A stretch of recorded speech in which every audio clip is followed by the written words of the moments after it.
Hello everyone बच्चों, आज हम क्लास 9th की सामाजिक विज्ञान की कार्यपत्रक नंबर 24 सॉल्व करेंगे। तो स्टार्ट करते हैं आज की वर्कशीट।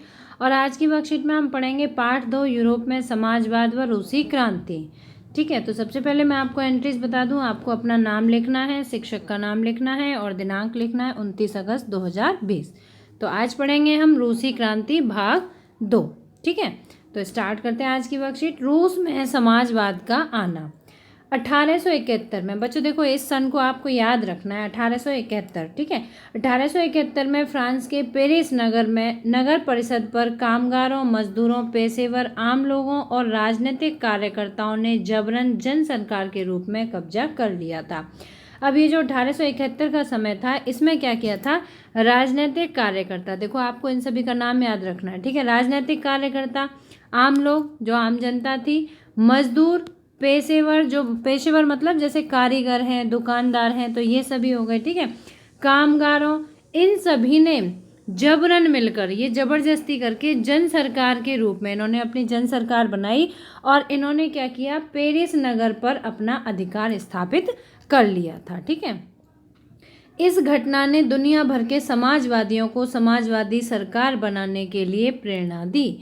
तो फिर जब इन्होंने इस तरह से जबरन ने अपनी अधिकार स्थापित कर लिया, तो जो समाजवादी लोग थे उन्होंने क्या किया? फिर समाजवादी सरकार बना दी। ठीक है, तो इस तरह से रूस में समाजवाद की स्थापना हो गई। यहीं से मजदूरों को लाल झंडा, कम्युनिस्टों, क्रांतिकारियों का झंडा स्वीकार कर लिया। और यहीं से जो मजदूरों का लाल झंडा था, इनके झंडे का रंग कैसा था? मजदूरों का लाल झंडा, लाल झंडा कम्युनिस्ट मतलब हो गए जो क्रांतिकारी थे। और क्रांतिकारी कौन लोग हो गए थे? ये सभी कामगार, मजदूर, पेशेवर, आम लोग, राजनीतिक कार्यकर्ता, ये सभी क्रांतिकारी के रूप में उभरे थे। ठीक है, इन सभी ने लाल झंडा अपना स्वीकार कर लिया था। अब आगे देखिए, 1905 की क्रांति, आपको ये सन फिर से याद रखनी है। 1905 की क्रांति के द्वारा जार की ड्यूमा बनने की सहमति से राजनीतिक अधिकारों जैसे वोट के अधिकारों में रूसी जनता का परिचय हुआ। ठीक है, जार जो था, जो रूस था, वहाँ पर किसका शासन था? जार का शासन था। तो जार की ड्यूमा बनने की सहमति से, ड्यूमा बनना चाहता था, तो उससे राजनीतिक अधिकारों जैसे वोट के अधिकार से रूसी जनता का परिचय हुआ। मतलब यहाँ से जो है रूस की जनता ने वोट डालना शुरू किया। ठीक है, जापान में पराजय, सेना में अराजकता और भ्रष्ट प्रशासन के कारण आम जन में भारी असंतोष की भावना थी। बच्चों, ये जो 1905 की क्रांति हुई थी, ये असफल हो गई थी, ये सफल नहीं हुई थी। तो इससे क्या हुआ था? देखो, जापान में पराजय हुई। किसकी पराजय हुई थी? जार की। और जब पराजय हुई तो क्या हुआ? सेना में अराजकता की भावना पैदा हो गई। मतलब कोई भी जो सेना थी वो नियंत्रण से परे हो गई। जो भी उन्हें कमांड दी जाती थी वो उस कमांड को नहीं मानते थे। और भ्रष्ट प्रशासन हो गया। ठीक है, और जब इतना सारी परेशानियां हुई तो क्या हुआ? आम जनता में, जो पब्लिक थी, उसमें क्या हुआ? असंतोष की भावना पैदा होने लगी। ठीक है, तो ये सब क्या था? 1905 की जो क्रांति थी उसकी असफलता का ये परिणाम था। ठीक, अब इसके बाद देखो, 1905 की असफल क्रांति के बाद बनी ड्यूमा से सरकार के बीच खींचतान और विवाद होता रहा। जब 1905 में क्रांति असफल हो गई तो ड्यूमा से जो सरकार थी, सरकार किसकी थी? जार की सरकार थी।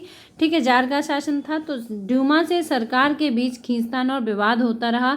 इससे ड्यूमा और सरकार दोनों कमजोर हो गए। 1912 में चौथी ड्यूमा के समय प्रथम विश्व युद्ध में रूस शामिल हुआ, जहां रूस की असफलता से धीरे धीरे सेना भी इसका नियंत्रण कम हो गया। अब देखिए, जो ड्यूमा का समय था, ड्यूमा मतलब हो गया जैसे इलेक्शन। ठीक है, तो उसके समय पे क्या हुआ? प्रथम विश्व युद्ध में रूस भी शामिल हुआ था। और उसमें क्या हुआ था? रूस हार गया था। तो रूस के हार जाने पे क्या हुआ? उसकी सेना पर उसका धीरे धीरे नियंत्रण कम होने लगा था। ठीक है, अब नेक्स्ट देखिए, मार्च 1917 में पेट्रोवाद में भूखी बदहाल जनता। अब भूखी बदहाल जनता मतलब क्या है? वहाँ पर जो है जनता के पास खाने के लिए अनाज नहीं था, कुछ भी नहीं था, राशन। अनियंत्रित होकर लूट मार करने लगी थी। कब करने लगी थी? 1917 में। ठीक है, जिस पर सेना ने गोली चलाने से इनकार कर दिया। अब फिर वहाँ की जो शासन था, जो रूस का जार था शासक, उसने गोली चलाने के ऑर्डर दे दिए, लेकिन सेना ने गोली चलाने से इनकार कर दिया।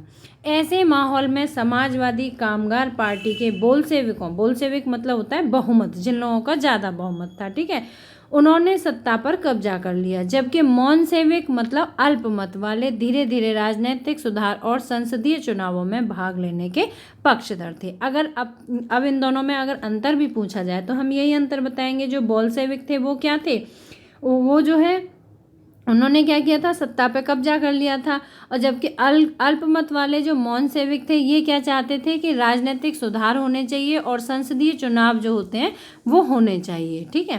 तो इस तरह से जो रूस में समाजवाद की स्थापना हुई। अब इसके बाद देखिए नेक्स्ट, हड़तालें, विरोध प्रदर्शन और सेना के विद्रोह के बीच जार ने शासन त्याग दिया।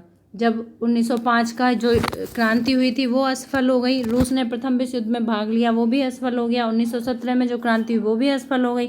तो फिर क्या हुआ, जगह जगह जो बहुमत थे, बहुमत में जो लोग थे जिन्होंने अपना अधिकार स्थापित कर लिया था, उन्होंने हड़तालें शुरू कर दी, विरोध प्रदर्शन शुरू कर दिया, और सेना के विद्रोह के बीच, सेना भी विद्रोह करने लगी थी, जार ने अपना शासन त्याग दिया, जार ने अपने पद को त्याग कर दिया। अब देखिए लेनिन ने, बच्चों लेनिन का रूसी क्रांति में बहुत बड़ा योगदान है, ठीक है। लेनिन, इसके बारे में मैं अभी आपको लिखित रूप में दिखाऊंगी कि जो लेनिन थे ये एक राजनीतिक थे, राजनीतिक सिद्धांतों को इन्होंने स्वयं बनाया था, और ये मार्क्सवादी थे। तो इन्होंने मार्क्स और एंजल के साम्यवादी विचारों से प्रभावित होकर कामगारों, मजदूरों व किसानों के सर्वहारा वर्ग द्वारा शासन पर नियंत्रण करने का विचार किया। अब देखिए ये जो लेनिन थे इन्होंने क्या किया, मार्क्स और एंजल के साम्यवादी विचारों से प्रभावित होकर, इसका मतलब देखिए ये मार्क्सवादी थे, ये आपको याद रखना। लेनिन कौन थे, मार्क्सवादी थे, ठीक है, लेनिन मार्क्सवादी थे और ये साम्यवादी विचारों से प्रभावित थे। अगर आपको लेनिन के बारे में लिखने के लिए आता है तो आप यहाँ से वर्कशीट को बहुत ध्यान से सुनिए, यहाँ से लेनिन के बारे में सारा डिटेल में मिलेगा, ठीक है। पहली बात, ये मार्क्स विचारधारा के थे, साम्यवादी विचारों से प्रभावित थे, और इन्होंने कामगार, मजदूर व किसानों के सर्वहारा वर्ग, सर्वहारा वर्ग में कौन कौन आ गया, यही आ गए कामगार, मजदूर और किसान, ये तीनों को मिला के जो सर्वहारा वर्ग बना, ठीक है, द्वारा शासन पर नियंत्रण करने का विचार किया। किसने विचार बनाया ऐसा, लेनिन ने बनाया, ठीक है। विश्व में पहली बार मार्क्स के साम्यवादी सिद्धांतों को मूर्त रूप देते हुए लेनिन ने सर्वहारा वर्ग की राजनीतिक सत्ता स्थापित की। अब इन्होंने क्या किया, साम्यवादी सिद्धांतों को मूर्त रूप प्रदान किया, जो साम्यवादी सिद्धांत थे उनको अपनाया, ठीक है, और क्या किया, सर्वहारा वर्ग की राजनीतिक सत्ता स्थापित कर दी। तो वो किसके उसमें हुई, किसके संरक्षण में हुई, लेनिन के में। लेनिन एक साम्यवादी क्रांतिकारी राजनीतिक और राजनीतिक सिद्धांतकार थे, ठीक है, ये लेनिन के बारे में है। लेनिन 1917 से 1924 तक सोवियत रूस और 1922 से 1924 तक सोवियत संघ शासन प्रमुख रहे थे, और ये जो रूसी क्रांति हुई थी उसमें एक प्रमुख नेता के रूप में भी रहे थे। अब देखिए, अब इसमें 4 प्रश्न दिए हैं, पहले हम प्रश्नों को समझेंगे क्योंकि वर्कशीट के आंसर समझने से पहले प्रश्न समझना बहुत जरूरी है। तो पहला प्रश्न है, प्रथम पेरिस कम्यून मतलब नगर परिषद का क्या महत्व है, ठीक है। दूसरा है, 1905 के बाद रूस में क्या क्या राजनीतिक बदलाव सामने आए। तीसरा है, बोल्शेविक और मॉन्सेविकों के बीच क्या मतभेद थे, ये हमने पढ़ा था। ये कौन थे, बोल्शेविक और मॉन्सेविक कौन थे, एक बहुमतवाद और एक अल्पमतवाद, ठीक है। रूसी क्रांति में लेनिन का क्या योगदान था, ये अभी हमने पढ़ा है रूसी क्रांति के बारे में और लेनिन के बारे में। तो बच्चों अब करेंगे हम प्रश्नोत्तर सॉल्व, चारों प्रश्नों के आंसर देखेंगे। पहला प्रश्न है, प्रथम पेरिस कम्यून या नगर परिषद का क्या महत्व है। अब देखिए, पेरिस कम्यून सन 1871 में पेरिस का एक क्रांतिकारी आंदोलन था। ये है क्या, ये क्या है, ये एक आंदोलन को नाम दिया गया था, ठीक है, और ये कब हुआ था, 1871 में हुआ था। इस आंदोलन के द्वारा पेरिस के सर्वहारा वर्ग, सर्वहारा वर्ग अभी हमने बताया था कौन थे, किसान, मजदूर, कामगार, ये सभी किस में आ गए, सर्वहारा वर्ग में आ गए, ठीक है। किसान, मजदूर आदि ने स्वयं को फ्रांस के सामशाही आधिपत्य से स्वतंत्र करवाया था, और सामशाही आधिपत्य का मतलब हो गया जो रूस में जार का जो शासन था उससे अपने आप को स्वतंत्र करवाया। बच्चों जो आप प्रश्नों के उत्तर पढ़ते हैं समझते हैं। तो प्रश्नों के उत्तर समझने से पहले आपको पूरी वर्कशीट को ध्यान से समझना बहुत ज़रूरी है। अगर आपने वर्कशीट को ध्यान से समझा होगा तो आप प्रश्नों के उत्तर स्वयं से भी लिख पाएंगे। अगर आप लिखते हैं तो एक बार आप वर्कशीट को ध्यान से सुनो पूरी को, फिर सेकंड टाइम में आप वीडियो देख के तब प्रश्नों के उत्तर करो, जिससे कि आपको परमानेंट नॉलेज हो जाए। ठीक है। दूसरा प्रश्न है 1905 के बाद रूस में क्या क्या राजनीतिक बदलाव सामने आए। तो देखिए 1905 की हमने अभी बताया था कि जो क्रांति हुई थी वो असफल हो गई थी। तो देखो 1905 की क्रांति असफल रही। इसके असफल होने के बाद ड्यूमा और सरकार की खींचतान बढ़ गई, अर्थात विवाद होता रहा था। जो ड्यूमा थी और सरकार के बीच में खींचतान बहुत अधिक बढ़ गई थी। ठीक है, ये क्या है, ये पहला बदलाव है। जो रूस की क्रांति असफल हो गई थी 1905 की, तो उसकी वजह से ड्यूमा और सरकार के बीच में बहुत ज़्यादा वाद विवाद बढ़ गया था। ठीक है, ये पहला बदलाव आया। पहले ऐसा नहीं था, लेकिन असफल होने के बाद हुआ। दूसरा देखिए, ड्यूमा व सरकार दोनों ही कमज़ोर हो गए थे।